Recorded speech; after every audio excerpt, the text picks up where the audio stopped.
what I'm going to tell you is not anything finished. It's an ongoing project related to one of, I think, the most interesting aspects of applications of networks to economics, namely in this particular case. I'll tell you on some intersections in between statistical physics and dynamical or evolutionary game theory,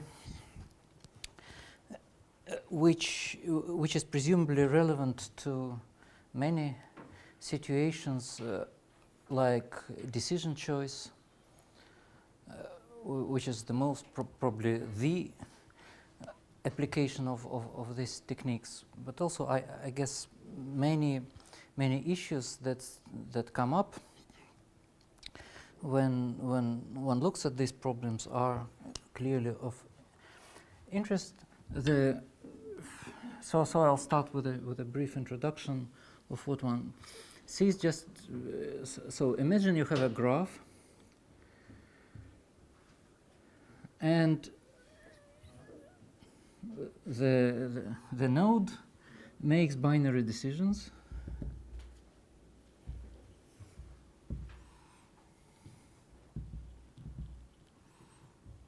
and there is a variable sigma I which takes values plus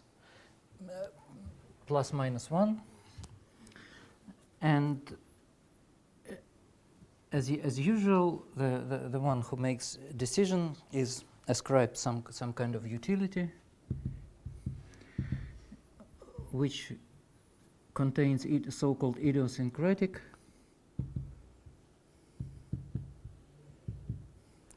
and interaction, or economists tell this thing externality, which where the sum goes over the neighbors, and this is in fact the same as quadratic utility. And so this induces you a probability measure on this graph. And an extremely interesting problem is to coordinate this probability measure is induced by these epsilons, which are idiosyncratic noises. And an extremely interesting problem is how to coordinate a complete, how to build a complete measure on the whole graph, starting with this local thing. And up to now, this problem was solved only for complete graphs, and to a certain extent on Cayley tree, and that's it. And so on a complete graph, by actually comparing the utility of +1 and -1, and ascribing some probability distribution to these epsilons, you get that probability of 1, say, is f of, let me forget about these local fields. It's simply f of j.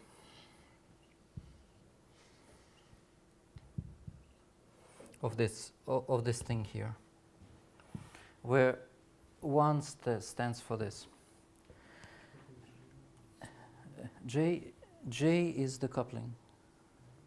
So J is the coupling that measures you the strength of the externality. So the J is the same for the local interaction? Yes, well, it's just a simplification. Generically, J is Jij,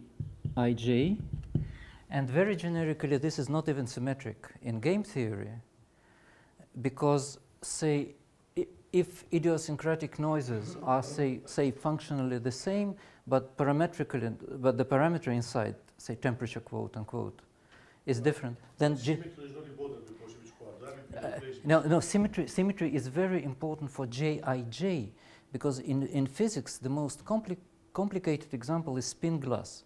In spin glass, it is still symmetric. The energy is always symmetric. But if it's not symmetric here, you can replace it by... No, if it's not symmetric because the see two say spin 1, spin 2, and the utility of the first spin with respect to the second one should not be the same as the utility of the second. If it's not symmetric, you can replace by Gij.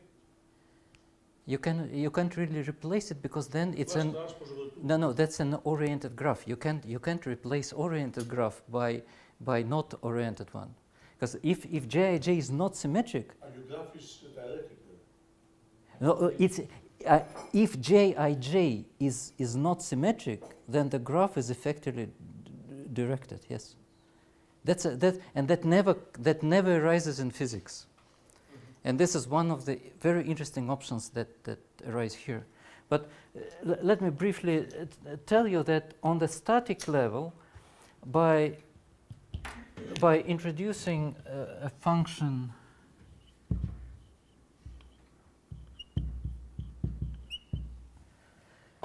you can prove that the existence of Nash equilibrium on this graph, on the complete graph, and this Nash equilibrium for the average sigma, which we call M, reads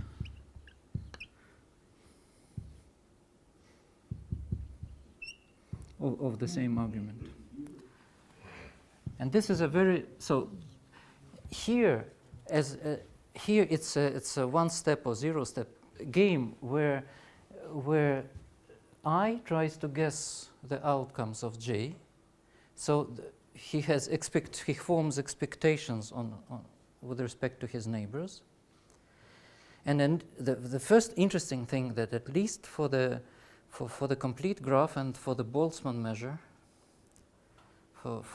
with these two restrictions, Boltzmann measure corresponds to the Gumbel distribution for this F or logistic distribution. You really have a Nash equilibrium here, which is completely equivalent to what is known from the Mill field theory of ferromagnetics, which is Curie-Weiss equation.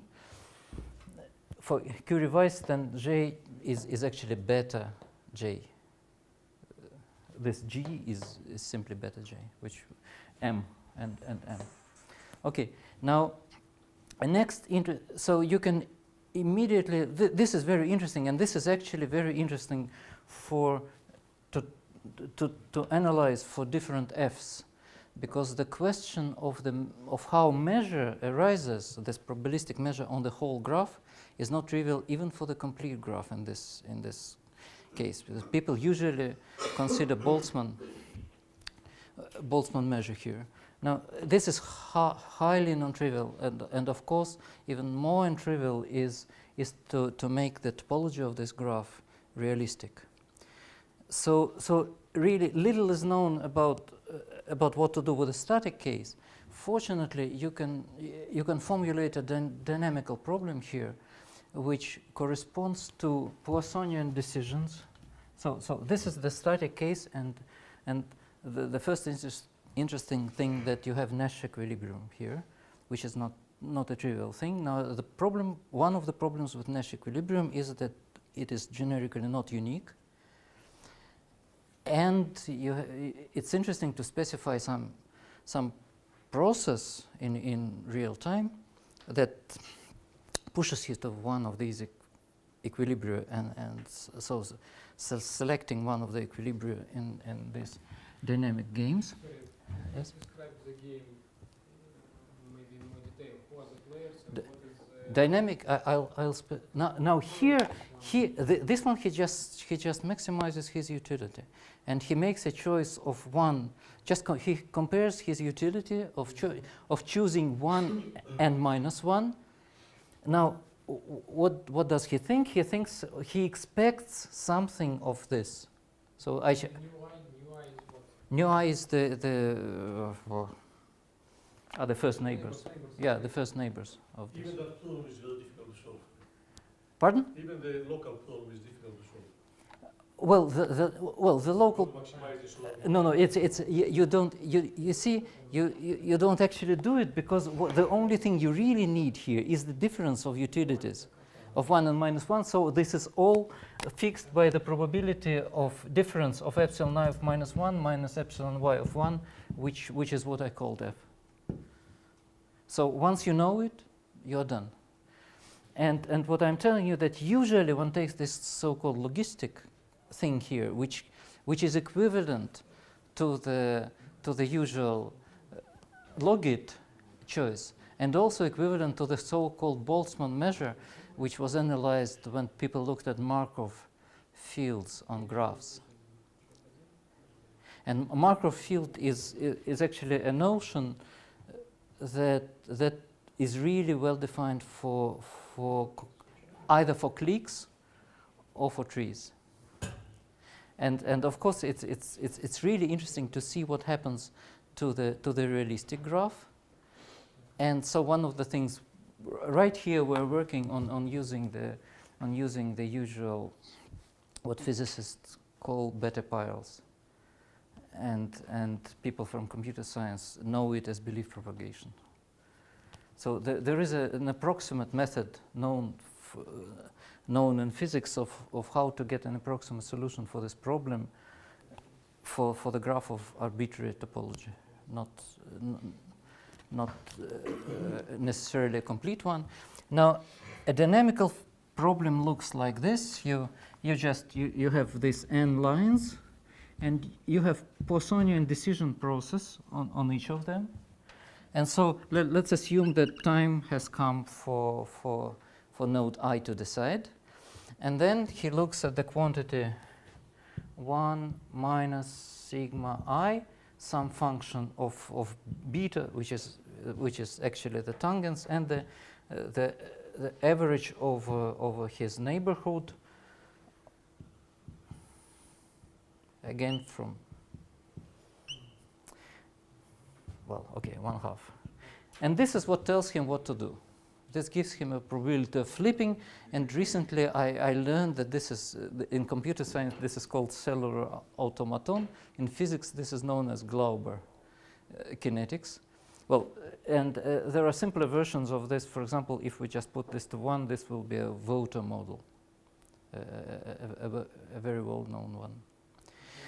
And so here you see that what was previously a static decision, which was related to expectations, here it is related to something causal, because what his decision is based on the existing configuration in his neighborhood. So this makes the whole thing much more natural in a way.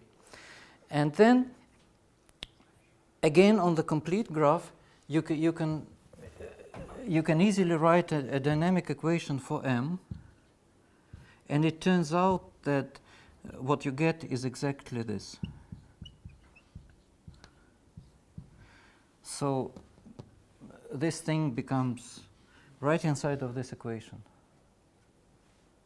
And this contains all phase transitions that you can want. For example, in ferromagnetic you can choose, or in opinion information you can choose +1 or -1 or 0, depending on the interrelations depending on whether this thing which compares noise with interaction is greater or less than 1. Now, once you have this dynamical formulation, you start having characteristic interesting questions. For example, how does this dynamics depend on the initial conditions? To give you a very fresh example worked out by a student of mine, consider this system on the Cayley tree. In the Cayley tree, you know that the leaves, the number of leaves, is equal to the number of nodes inside the graph. So once starting with a 0 sum, you can start with two very different configurations. When the first one, where pluses and minuses are evenly spread over the whole tree, and the second one, when say pluses are just on the border and minuses are inside. And what you see is very different dynamical evolutions. you can make it, and you can imagine that the evolution where you have these pluses on the boundary is much slower. And you can play with, you can make different things with this. For example, you can assume that pluses belong to trees, for example, in this case. So you have different trees, and because they see each other only through the central node, you have many interesting things to play here. Also of interest here is something that we're also heavily involved in, besides looking at this on a graph with realistic topology, which again relates somehow to this evolution, because although it's already much more difficult, you can also write something in the right-hand side that corresponds to beta-Poyar's approximation and look at it. And this is all very relevant to realistic applications, because what never happens in realistic applications, you never have infinite time.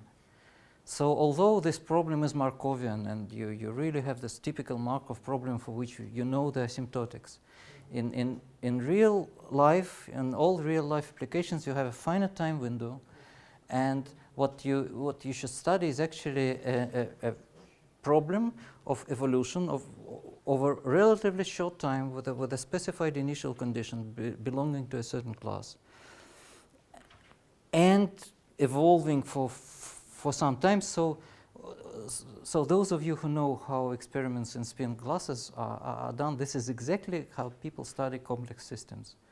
You always tell what type of initial conditions you study and what is the time window over which you observe the system.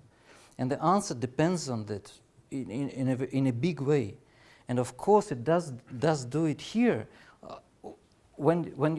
Whatever is the question that you put here, and there are several ones like initial conditions, topology, tempo, because decisions can be accelerated by the decision taken by your neighbors. So it begins to look like a hawk. So the size of the time window is very crucial too. yes, this is what people learned from spin glasses, that it is meaningless to tell something about the property of the disordered material without telling that explicitly the time scale on which you are analyzing the system. Mathematicians are, well, usually, or physicists in the 20th century, before complex systems came, they were always interested in the asymptotics, because the interactions people talk about were very, very strong, in fact. Because for example, in medicine, when you take biosignals like electroencephalograms, you must select the time window to make the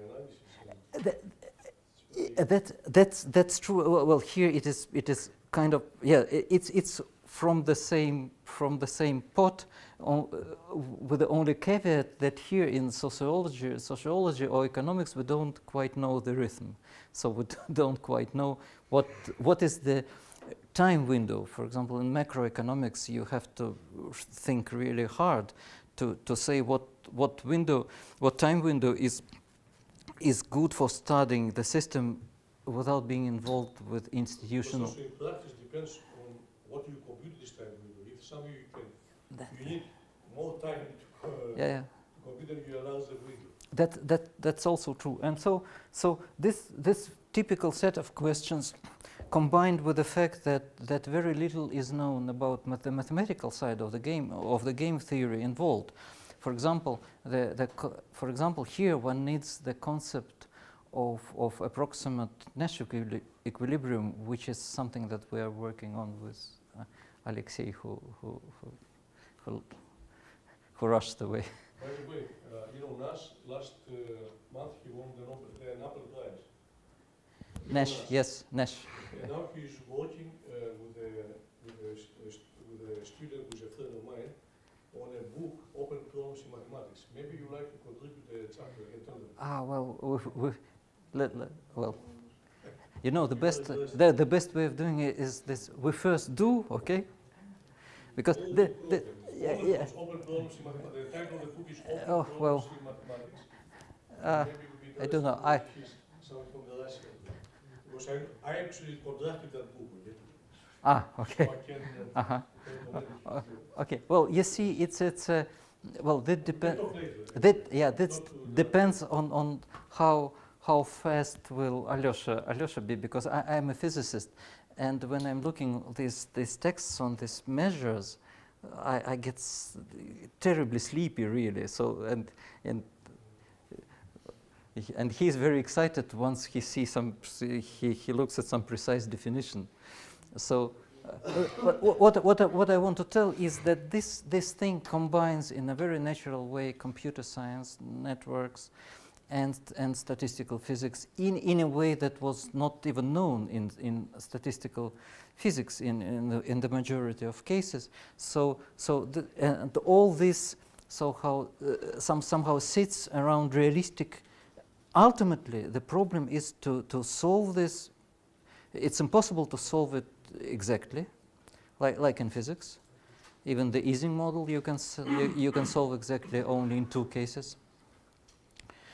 So you have to work out the approximation and this is really an interesting mathematics, both in terms of non-Boltzmann measures and approximate Nash equilibrium even for Boltzmann measure.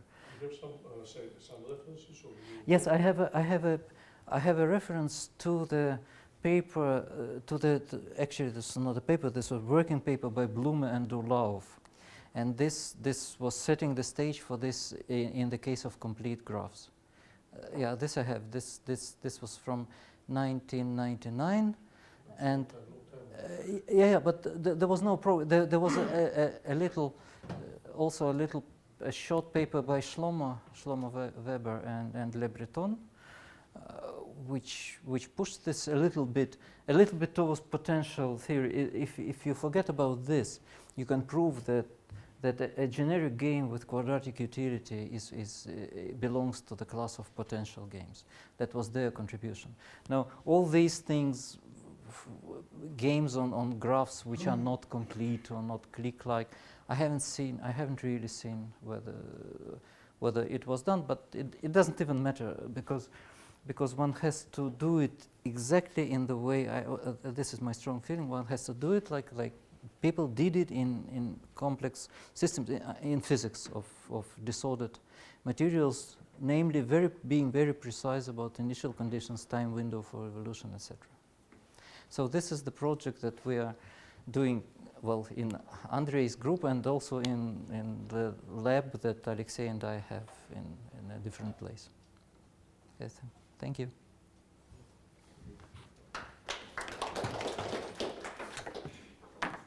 Any more questions? This is dynamical system. Do you have some small size and small dimension? No, this has to be this has to be large, large, because what you have is the concentration of measure on the state which corresponds to Nash equilibrium or to thermal equilibrium in physics. And normally this maximum is sharp. And to make it sharp, you need many agents. So it's rather a problem of many agents playing. Although, well, you can of course realize it on any graph, but I'm not sure.